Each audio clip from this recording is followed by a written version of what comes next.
I don't know if you've ever had one of those computer problems where you have to just hold down the power button till the whole thing restarts.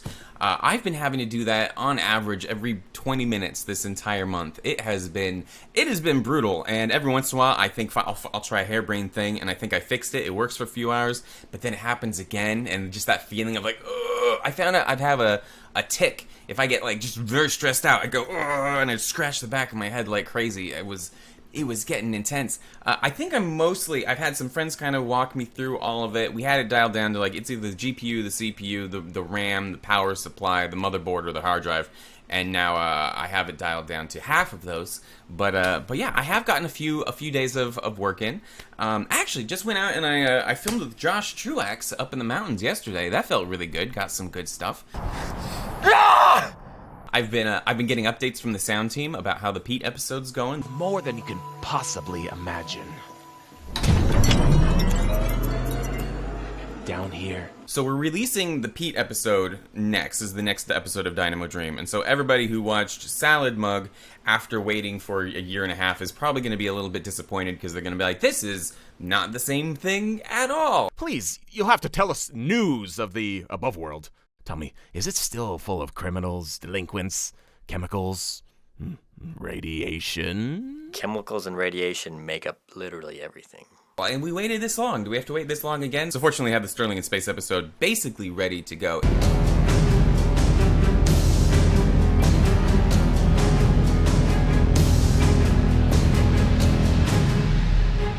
It's still not directly continuing the story of Salad Mug. Like, it's introducing another character, and it all fits together. But yeah, at least it's kind of more tonally what people are probably expecting. But so right off the bat, this is the shot I made for the tutorial earlier this month, and I'm actually a little bit embarrassed by that tutorial, just because I feel like it didn't give the best information it could have. Like, he still looks like a video element stuck in there, and the big reason, as I even mentioned in the video, was because I was accidentally filming on my camera with a truncated dynamic range, which means the highlights were all blown out and the darks were all clamped. And you can see I was wrapping my entire shot design around trying to justify this bad footage. I have the motorcycles shining a little headlight here to justify this light, and I have him wrapped in dust, hoping that would like make up for the bad black levels, and it still just looks really bad. I had this big spotlight on the green screen stage I was using to simulate sunlight, and it didn't really feel like actual sunlight, which means if I tried to match the entire shot to that light, the entire shot had this kind of artificial quality to it. And it's not bad. I like the colors and stuff. There's kind of a pleasant artificiality to it,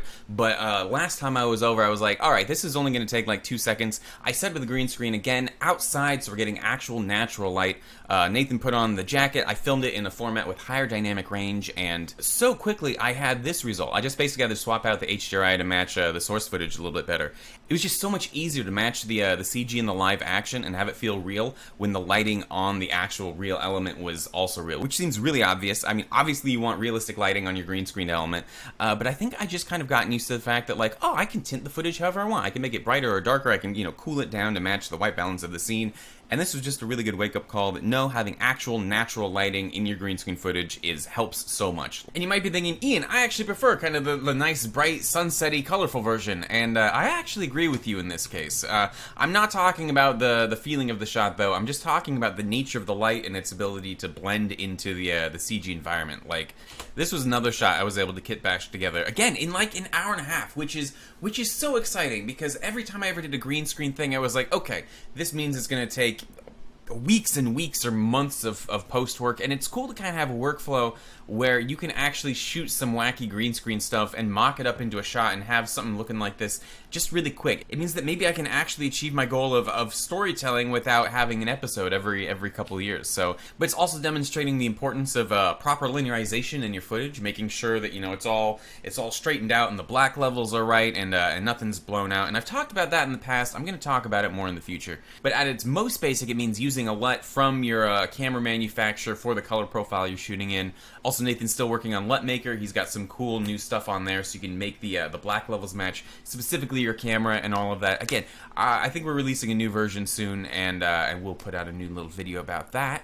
But yeah, they find this big rocket engine out in the desert. It was originally going to be a Hyperbole bike, but you can see some kind of mounting hardware here, so I guess maybe it just fell off of something. and they stick it on top of the van again. The jet exhaust here, I didn't feel like making a procedural jet exhaust, and so that's just a video I found on YouTube, and I stuck it on a plane. Please don't tell anyone. I think I've talked about this, but the whole concept is one Scott and I came up with like 8 years ago, which is the Freeway Pirates, kind of the rise of the Freeway Pirates, where it starts where they're just riding around on mopeds, you know, with like harpoons and spears and stuff, and then they start to band together and get larger vehicles till eventually they're living in a giant city tank. And I thought, wouldn't it just be really silly to have a montage that's showing that entire process happening behind the credits of the Pete episode? So I'm finally modeling a city tank. This is just kit bashed from a few different pieces. I've got like a big, medium, small mech kit that's doing a bunch of heavy lifting here. I want to show them building like a little town, little houses up on the rocks and stuff like that. So I've been making these little kind of randomizable houses that I'm going to be releasing as an asset, just because they're proving to be really flexible and surprisingly useful at kind of creating mid-range city stuff. If I drink 3 vases of water a day, I think that's the right quota. You're going to hear the AC in the background of this bit just because it is a necessity. But you might have noticed I had kind of a glowing hot metal effect going in the rocket shot, and I was really happy with how that turned out, so I wanted to break it down real quick here. So here we go. Here's the current shader setup, just an image into a principled thing. Let's create a sphere here, and this will represent the area of glow that we want to glow so we can kind of control it.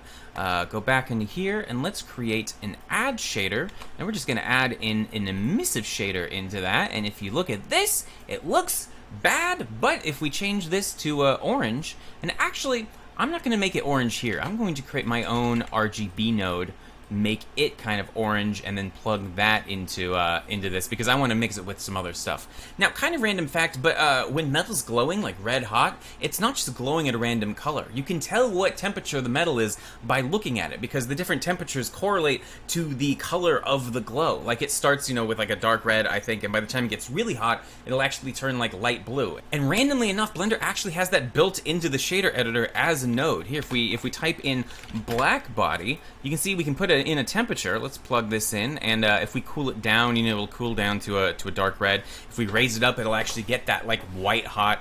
I think that's very interesting. We're not going to use it, but it's cool to know that we could if we wanted. Okay, so how do we make this glow only be where the sphere is at? We're going to use a gradient texture. And I've got Node Wrangler turned on, so I'm going to hit Control-T to get my mapping stuff here. We're going to use the object coordinates of this empty, and I'm going to plug the factor straight into the strength. And already, if we move this around, you see we kind of get a cool effect. Here, let's change the gradient type to quadratic sphere. And so now, yeah, it's just where this sphere is. I'm going to stretch it out so it's the whole kind of middle area. Maybe move it over this way. But yeah, you can just animate the scale of the empty like this and just have the glow fade in and out. If you want to, you could, let's see, color, mix RGB, and let's just multiply in some of that original material here. Just a little bit, just to make the glow not quite so even. And now it's a little bit too dim, and the gradient texture by default maps between black is 0 and white is 1, and that's going straight into the strength of the emission. But we might want the glow to be brighter than just 1. We might want it to be something more like, you know, 11.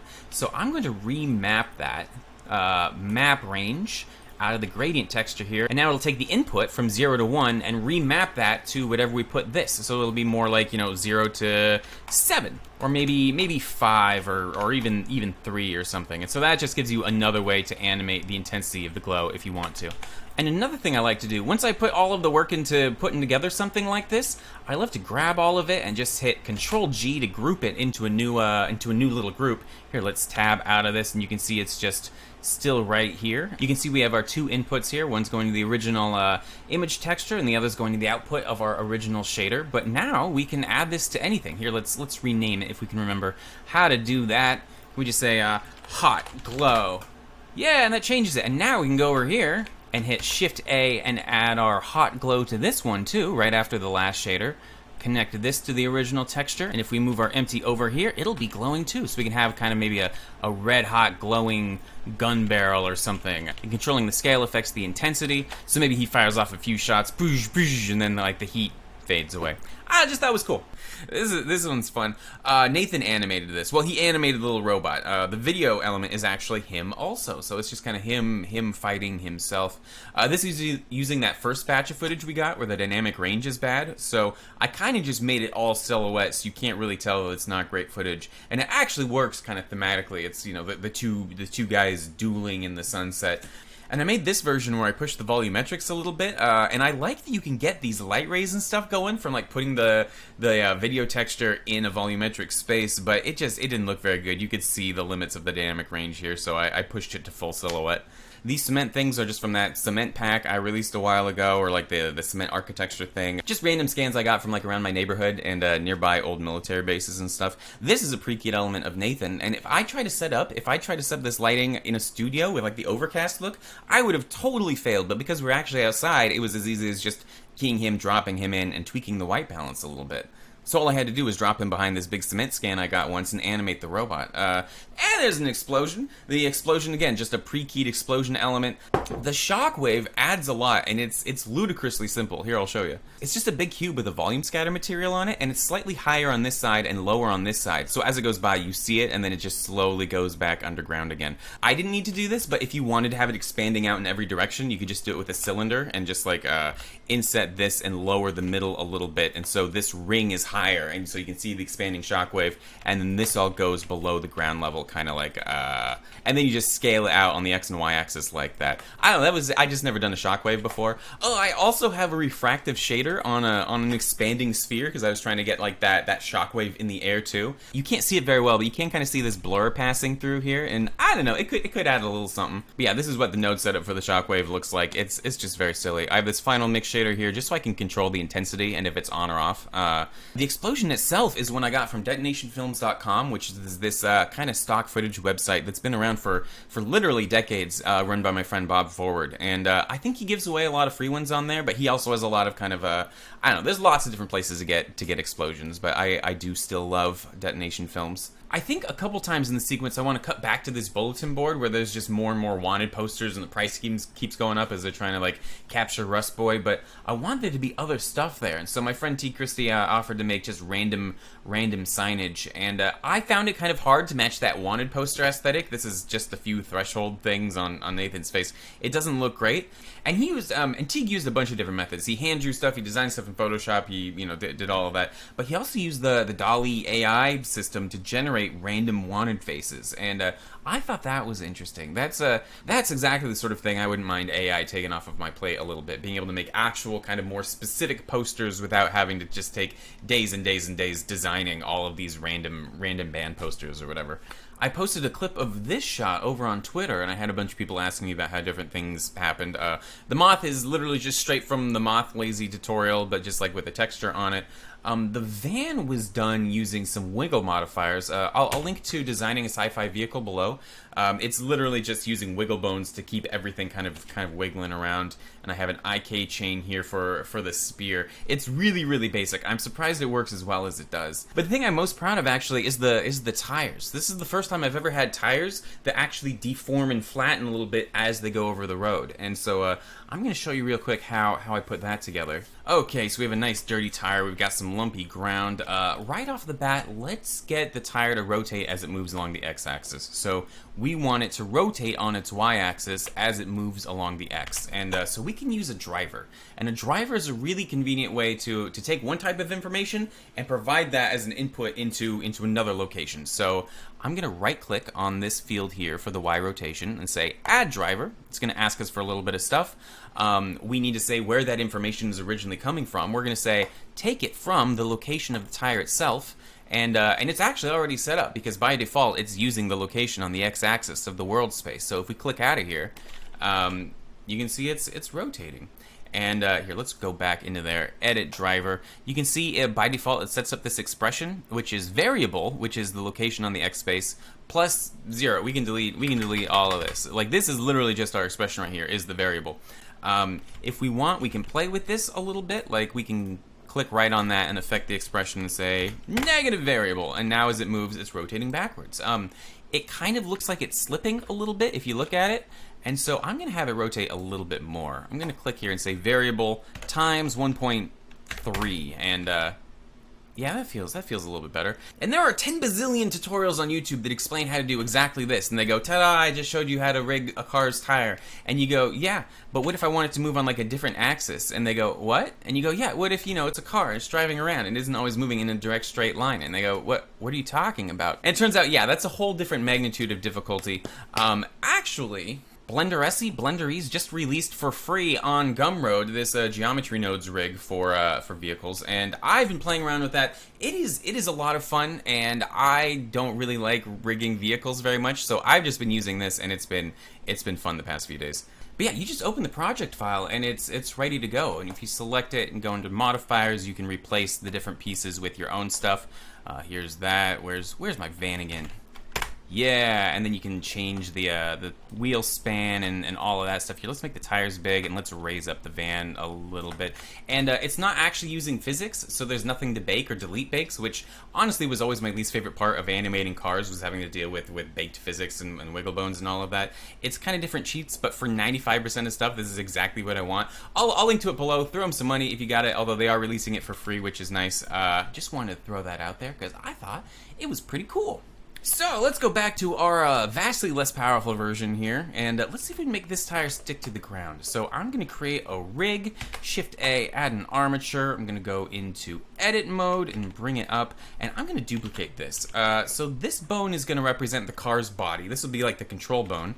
I'm going to duplicate it, maybe shrink it down. This bone is just gonna look for the ground. It's just gonna snap straight to the ground, and duplicate it once more. This will be the bone we actually apparent the tire to. So let's see. I've got this one, parent it to this one, and I'm gonna parent this one to the control bone. Yeah, that should work. So let's go into pose mode, because pose mode is where you add constraints, and constraints are so cool because it basically just means you can take your rig and say, hey, I don't want this bone to be able to rotate, beyond here or beyond here, or if you have a hand, I don't want it to move too far from the shoulders or whatever. It's just how you tell the bones what you want them to do. Like you can have tracking bones, or just it's really cool.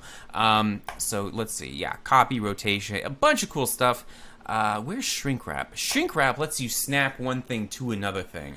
In this case, of course, the target will be the ground plane, and already it's doing that, but right now it's just snapping to the nearest point, and there's times where that means the wheel can pop a little bit, so we're just going to have it project actually straight along its length. In this case, negative y-axis. And if we move this around, you can see it's doing it already. Hey, all right. So we just line up the wheel with this bone right here, like this, I guess. Yeah, that looks pretty good. And shift click on the rig, go into pose mode, select the bone, Control P, parent it like usual. And here, let's line up the tire so it's over the shrink wrap bone like that. Yeah, that works good. Okay, and now if we go back into pose mode, we can just bring this tire down so it's just kind of barely intersecting the ground. And when we move this around, the tire will actually follow the lay of the land. That's awesome. Now you will notice it stopped rotating, and I think that's because we're moving the rig, not the tire itself. It's within the coordinate space of the thing it's parented to. We can fix that real easily. Just edit the driver, and there's probably a better solution. But I'm just gonna change this to armature, and look at that. It all works again. And here, lattices are really basic, but I don't think I've really talked about them on the Patreon before, so let's just go through it really quick. Shift A, add a monkey. Shift A, add a lattice. Here, let's go into solid mode. I'm going to scale the lattice so it kind of encompasses the monkey a little bit better here. And let's see, if we go into the monkey, under modifiers, add a lattice modifier, and select the lattice. When we tab into edit mode, now when we do stuff to the lattice, it does it to the monkey too, which is a really nice way to... I love lattices for the same reason I love shake keys, is it's a really handy way to just kind of reach into your mesh and drag it around and get it to do stuff. Like if we select these 4 points of the lattice here and hit Control H, hook to new object. When we go back into object mode, we can just grab this empty and it drags that whole side of the monkey around. So you can imagine if you had sails on a boat or gum stuck to a shoe. It's a really nice way to just kind of do quick and dirty rigs. So anyways, let's set up one of these for the tire over here. I'm going to select the tire and hit Shift S, cursor to selected, so when we make the lattice, it appears right there. I'm going to kind of wrap it around the tire like this. Yeah, that works fine. Under the lattice settings, I'm going to add a few more rows and columns here. These are the points we can obviously, use to tweak the lattice. If we go into edit mode, I'm going to parent it to the bone here.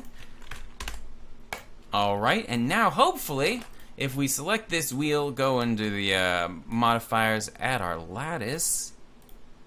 There we go. Okay, so I'm going to move the wheel bone down a little bit. I want a lot of intersection. This is going to be a little bit much, but I just kind of want to demonstrate what you can do. So if we tab into the lattice control points here, we can flatten out the bottom of the tire like this until it kind of comes up. And we could even like drag these ones down a little bit if we really wanted to get it flat. I'm also going to grab these points here and scale them out so it's as if the tire is just kind of ballooning out in all directions. But yeah, now as we move this around, the wheel rotates, but the flattened bit stays flush against the ground. And I don't know, it's a bunch of basic stuff, but I thought it was pretty cool. So yeah, I guess if I were more organized, I could split this up into 3 videos of like Pete, tires, and hot metal. But I am not, and I didn't. So hopefully there's something useful in here. I will talk to you soon. I'm gonna go take a very cold shower. All right, see you soon.